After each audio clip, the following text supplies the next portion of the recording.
नमस्कार, मैं हूं आपके साथ प्रीति और आप देख रहे हैं बिहार न्यूज। लॉकडाउन के दूसरे दिन भी बाढ़ पुलिस सख्त दिखी।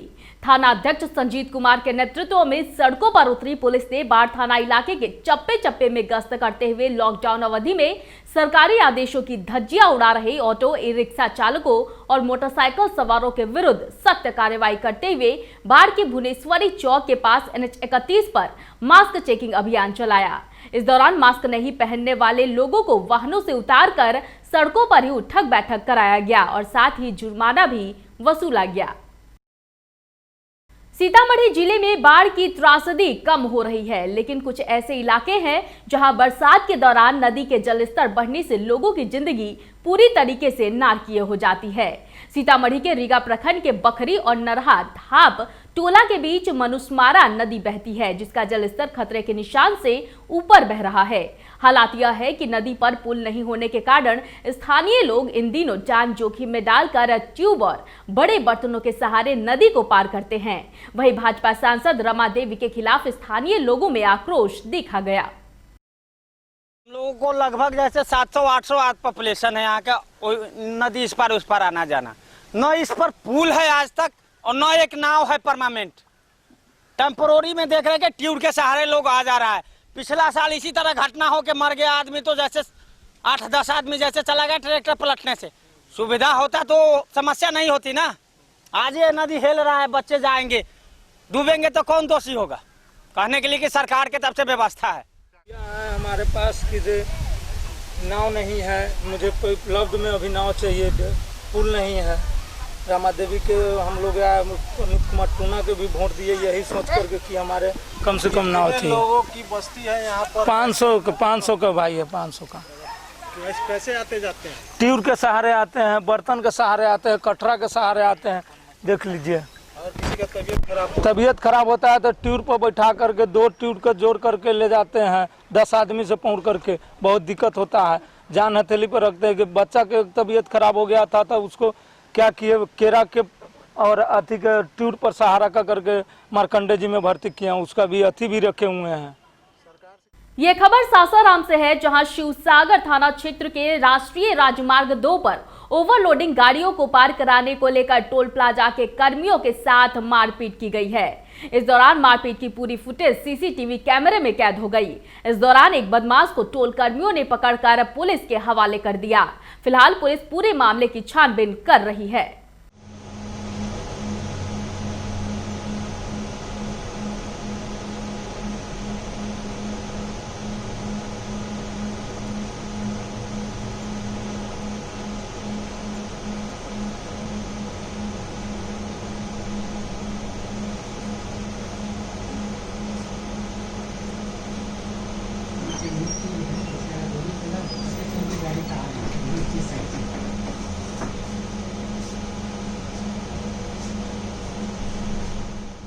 शाम को 4:45 बजे के आसपास ये 8-10 ओवरलोड गाड़ियां हमारी लेन में आ गई, जिसका वजन 60 टन 70 टन के आसपास था।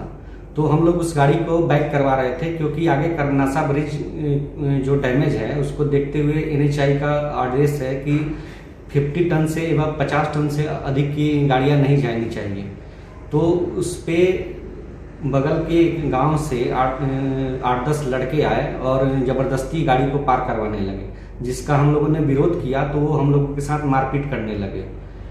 फिर उसके बाद वो लोग चले गए। फिर 10-15 मिनट के बाद वो कंट्रोल रूम में 8-10 लोग आए और फिर हमारे टोल प्लाजा पे जो कंट्रोल रूम का सुपरवाइजर था उसके साथ मारपीट और गाली गलौज करने लगे।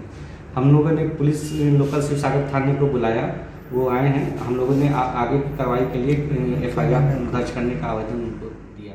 सीतामढ़ी में अलग अलग हादसों में डूबने से 5 लोगों की मौत हो गई। पुपरी के बलहा मधुसूदन पंचायत में 2 जगहों पर डूबने से जहां 4 बच्चों की मौत हो गई, तो वहीं नानपुर प्रखंड के गौरी गांव में तालाब में डूबने से एक युवक की मौत हो गई। स्थानीय लोगों की मदद से सभी मृतकों के शव को बरामद कर लिया गया। प्रखंड विकास पदाधिकारी पंकज कुमार ने कहा कि मसौढ़ी की सड़कों पर बेवजह चलाए जा रहे वाहनों की सघन जांच कर मोटर व्हीकल नियमों के तहत कार्रवाई होगी। साथ ही कई दुकानदारों और आम लोगों पर भी कार्रवाई की गई है जो बिना मास्क पहने दुकानदारी या बेवजह घूम रहे थे। मौके पर उन्होंने यह भी कहा कि मसौढ़ी प्रशासन लॉकडाउन के नियमों का पालन कराने के लिए कटिबद्ध है और लगातार इस पर नजर बनाए हुए है। देख रहा हूँ मसौढ़ी की सड़कों पर जो लॉकडाउन का जो नियम है उसको लोग धज्जी उड़ा रहे हैं। खुलेआम जो टेम्पो चालक है उसमें सवारी जो है ठोस खड़ा जा रहा है, साथ ही बिना मास्क के लोग बेखौफ कर रहे हैं सर। और ये हिदायत भी दी गई है कि और मसौढ़ी की सड़कों पर या बिहार की सड़कों पर वैसे ही वाहन चलेंगे जो अत्यावश्यक काम हेतु है, और निजी टैक्सी भी है या टेम्पो भी है वही टैक्सी और टेम्पो चलेंगे जो अत्यावश्यक काम से आ रहे हैं। तो ऐसी स्थिति में जो अवैध रूप से लगातार जो वाहन चल रहे हैं सड़कों पर, चाहे वो मोटरसाइकिल हो, टेम्पो हो या निजी टैक्सी हो, तो सर इसके लिए आप क्या कहेंगे? इसमें अभी तो कल से लॉकडाउन इन्फोर्स हो जाएगा। अभी हम लोगों ने काफ़ी सारे दुकानों को भी बंद किया है, जहाँ पे जो दुकानदार अपने बिना मास्क लगा के अपनी दुकान को चला रहे थे, वैसे दुकानों को चिन्हित करके कम से कम 20-25 की संख्या में अभी तक उनको भी बंद कराया जा चुका है 3-4 दिनों के लिए। लेकिन कल से हैवी लॉकडाउन इन्फोर्स हो रहा है जो कि पूरे बिहार में लागू होगा। हम लोगों ने पूरी व्यवस्था कर ली है। जो भी बिना मास्क के पकड़े जाएंगे उनको 50 रुपये का अर्थदंड भी लगाया जाएगा। साथ में अगर गाड़ी चलाते हुए पकड़े जाते हैं तो 3 दिनों तक उनकी गाड़ियाँ जो हैं वो थाने में बंद कर दी जाएंगी। उसके अलावा अननेसेसरी बिना किसी कार्य के अगर कोई व्हीकल मूवमेंट दिखेगा तो उस पर कड़े से कड़ी कार्रवाई की जाएगी। अगर ज़रूरत हुआ तो मोटर व्हीकल एक्ट के अधिनियमों के प्रावधान के अंतर्गत भी उनके विरुद्ध कार्रवाई की जाएगी, ताकि लॉकडाउन को 100% जो है इन्फोर्स किया जाए और लोगों को संक्रमण से बचाया जाए। मसौढ़ी प्रखंड के अनौली गांव में राशन कार्ड का वितरण सामाजिक दूरी बनाते हुए किया गया। राशन कार्ड मिलने पर लाभुकों के चेहरे पर खुशी स्पष्ट दिखाई दे रही थी। लाभुकों ने मसौढ़ी प्रशासन के प्रति इसके लिए आभार व्यक्त किया है। उन लोगों का कहना है कि अब उन्हें जन वितरण प्रणाली के माध्यम से अनाज मिलेगा और अब पीडीएस दुकानदार मनमानी नहीं कर सकेंगे। मौके पर शिक्षकों की कमेटी के सदस्य शिक्षक दीपक कुमार सहित कई शिक्षक मौजूद रहे। क्या वितरण कर रहे हैं आप? Ration card. राशन कार्ड किसको दे रहे हैं आप? जिनका नाम है राशन कार्ड पर, जो लाभुक है जी लाभुक उनको दिए हैं जी। किसके आदेशानुसार बांट रहे हैं राशन कार्ड? यह अनुमंडल पदाधिकारी के आदेशानुसार। कितने लोगों को बांटे अब तक? अभी तक 20 हो गए हैं। हाथ में कौन सा कार्ड है? राशन कार्ड है तो अनाज मिलेगा ना? अनाज मिलेगा। अब राशन कार्ड मिल गया है तो अब तो आपको परेशानी नहीं होगी, हैं? नहीं ना होगी। अब राशन मिलेगा ना? अब तो शिकायत नहीं मिलेगा, नहीं ना? राशन कार्ड किसका राशन कार्ड है? राशन लेने के लिए। राशन लेने के लिए है। तो अब चूंकि डीलर जो है वो राशन कार्ड के माध्यम से आपको अनाज देगा ना? हाँ देगा, नहीं देगा तो कंप्लेन करेंगे। नहीं देगा तो कंप्लेन करेंगे। क्योंकि अब तो जितने भी लाभुक है उनको राशन कार्ड मिल रहा है। हाँ। तो अब तो लाभुक को परेशानी नहीं होनी चाहिए। नहीं होनी चाहिए, क्योंकि हम लोग को ढेर दिन से नहीं इधर मिल रहा था। नहीं मिल रहा था, अब मिलेगा ना? अब तो आशा है, यही कार्ड मिला था, आशा तो है।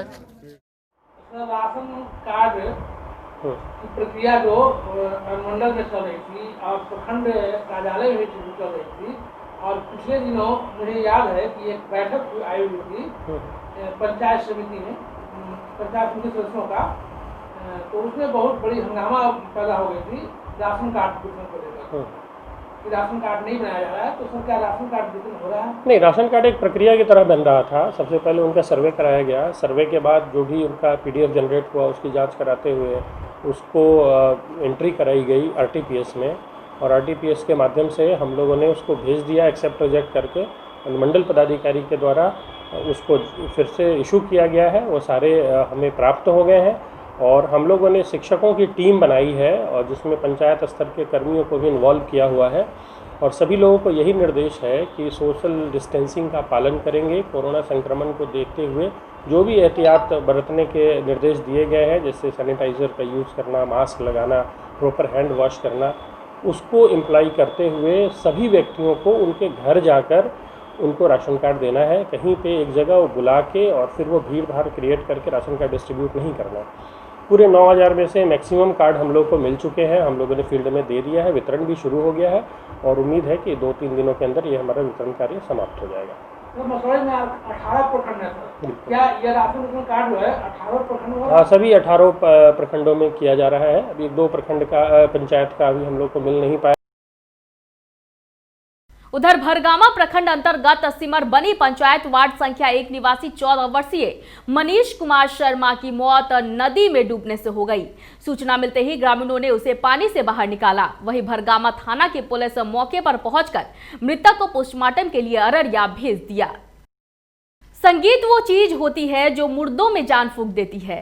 याद करें बैजू बावरा और तानसेन की संगीत, जिसकी तान सुनकर वृक्ष की टहनियां झुक गई थी। वहीं आज हम बात कर रहे हैं बिहार रत्न से सम्मानित संगीत कलाकार संतोष कुमार तूफानी और उनकी पूरी टीम की, जिन्होंने अपनी संगीत के माध्यम से कोरोना संक्रमण के प्रति मसौढ़ी के साथ साथ पूरे बिहार के लोगों को लॉकडाउन के नियमों का पालन करने के लिए और मास्क पहनने के लिए जागरूक किया। उम्मीद है कि इसका प्रतिफल मसौढ़ी में भी देखने को जरूर मिलेगा। चारों ओरिया हो गई ले हल्ला, गांव शहर टोला मुहल्ला, कोरोना कोरोना कोरोना कोरोना। चारों ओरिया हो गई ले हल्ला, गांव शहर टोला मुहल्ला, कोरोना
सफल बनावा, सब लॉकडाउन अपनावा, जीवन की सफल बनावा, कोरोना कोरोना आ गई ले कोरोना कोरोना कोरोना आ गई ले कोरोना।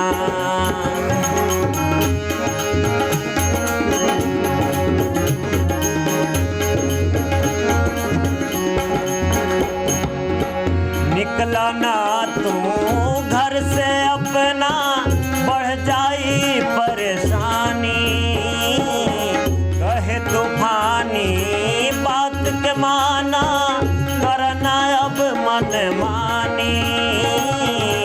निकला ना तू घर से अपना, बढ़ जाई परेशानी, कहे तूफानी बात के माना, करना अब मन मानी। कोरोना के दूर भगावा, देशवा के आपन बचावा, कोरोना के दूर भगावा, देशवा के आपन बचावा, corona corona corona corona corona corona corona corona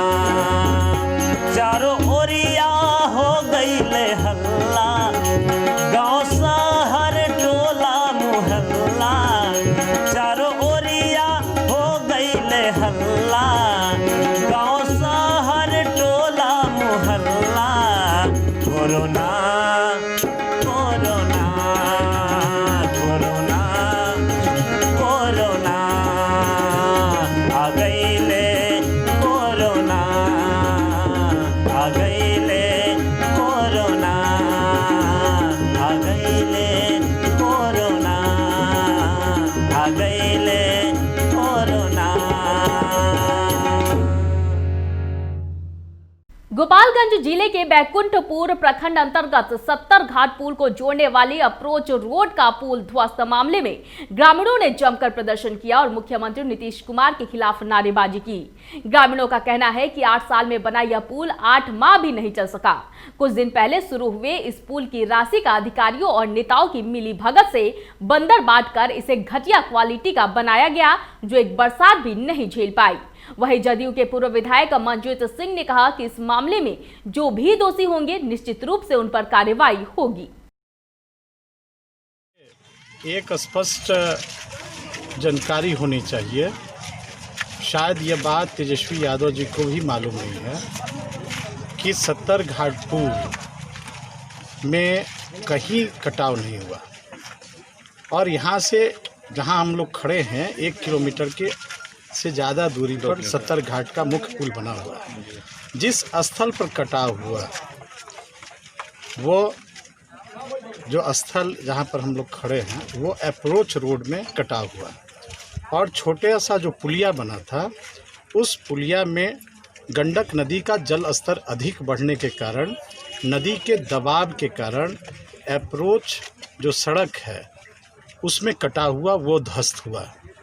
और अप्रोच सड़क के कटाव का मुख्य कारण गंडक नदी का जल स्तर का अधिक दबाव होना है और इसके लिए यहाँ पर कल काम भी बचाव के लिए किए गए थे, लेकिन उसमें भी कुछ अड़चनें पैदा हुई जिसके कारण यह जो बचना भी था वो नहीं बचाया जा सका।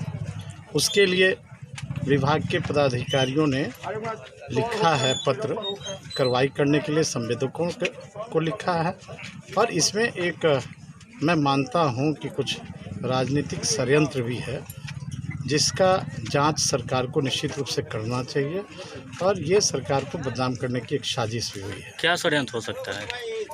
ये खुलासा हो जाएगा कि जब इसके बचाव के लिए कुछ लोग जब कार्य कर रहे थे उनको रोका गया, उनके साथ मारपीट की गई और वो कार्य अगर हम किए रहते तो आज ये नौबत यहाँ नहीं आएगा। खजुलापुरगढ़ है और हम यह बताना चाहते हैं कि आज जो है 10 साल से सरकार इस पे कार्य कर रही है। 264 करोड़ का जो है यह योजना थी और अब अभी 1 माह भी नहीं हुआ और यह जो है पुल और अप्रोच रोड ध्वस्त हो गया। यह मुख्य मार्ग है छपरा टू केसरिया और इस मार्ग से जो है हजारों हजार की संख्या में रोज आवागमन जो हो रही थी और यह सुशासन बाबू की सरकार यह जो है देखने में भी आप लोग देख सकते हैं कि कैसी लोग जो है त्राहिमाम हुए हैं और यह खाना पूर्ति हुई है और स्थानीय विधायक के मिली भगत से पैसों का बंदरबाट किया गया है और यह पैसा जो है सरकार के पैसा को लूट करके यह अप्रोच रोड बनाया गया है। ऐसी अगर घटना अगर घटती रही तो जान माल और लोगों की काफ़ी नुकसान हो सकती है और यह जो है बहुत दुखद घटना है। बहुत लोग का जो है मुख्य मार्ग से सब लोग का संपर्क कट गया है और बहुत लोग जो है इसमें फंसे हुए हैं। कितना दिन पहले इसका उद्घाटन हुआ था? और यह हाल ही में अभी तो 16 तारीख को 1 माह 23 दिन के अंदर में जो यह घटना घटित हुई है। मधुबनी जिला प्रशासन लॉकडाउन को पूर्णतः प्रभावी बनाने के लिए पहले दिन से ही गंभीरतापूर्वक कार्य कर रही है। जिले के कोने कोने में अनावश्यक रूप से बाहर निकलने वाले लोगों की जमकर क्लास लगाई गई, साथ ही मास्क नहीं पहनने वालों को आर्थिक दंड भी लगाया गया। बेनीपट्टी में लॉकडाउन का 100% अनुपालन कराने के लिए एसडीएम, डीएसपी दल बल के साथ खुद सड़क पर उतरे। दोनों अधिकारियों ने दल बल के साथ अनुमंडल कार्यालय से थाना मोड़ तक पैदल मार्च कर खुले हुए दुकानों को बंद कराया, जबकि थाना मोड़ के समीप मास्क जांच अभियान चलाकर मास्क नहीं पहनने वालों पर आर्थिक दंड भी लगाया गया। आज जो हमारे राज्य सरकार के द्वारा 16 तारीख से लेकर के 21 जुलाई 2020 तक पूर्ण लॉकडाउन का प्रावधान के आदेश निर्गत किया गया है। इसके तहत जो आवश्यक सेवाएं हैं उनको छोड़कर अन्य सभी प्रकार के प्रतिष्ठान कई प्रकार की व्यवसाय बंद करने का आदेश दिया गया है। पूर्व की भांति जो बिना मास्क पहनने वाले लोगों पर जो फाइन का जुर्माना का प्रावधान किया गया था वह भी लागू है। इसको को पूरी तरह से, चूंकि जिस तरह से संक्रमण तेजी से फैल रहा है, लॉकडाउन लगाने, मास्क को नहीं लगाने को लेकर के जुर्माना का पूरी तरह से पालन कराएगा। बढ़ते कोरोना महामारी को देखते हुए सरकार ने बिहार में एक बार फिर से लॉकडाउन लागू कर दिया है। वहीं लोगों के बीच इस लॉकडाउन को सख्ती से लागू कराने के लिए पूर्वी चंपारण के कलेक्टर और एसपी अपने दलबल के साथ मोतिहारी के सड़कों पर उतरे और मटर गश्ती करते लोगों की जमकर क्लास लगाई। वहीं जिलाधिकारी शीर्षद कपिल अशोक ने कहा कि रक्सौल की स्थिति चिंताजनक है और वहां रेल के डब्बों को आइसोलेशन कोच बनाने की प्रक्रिया चल रही है।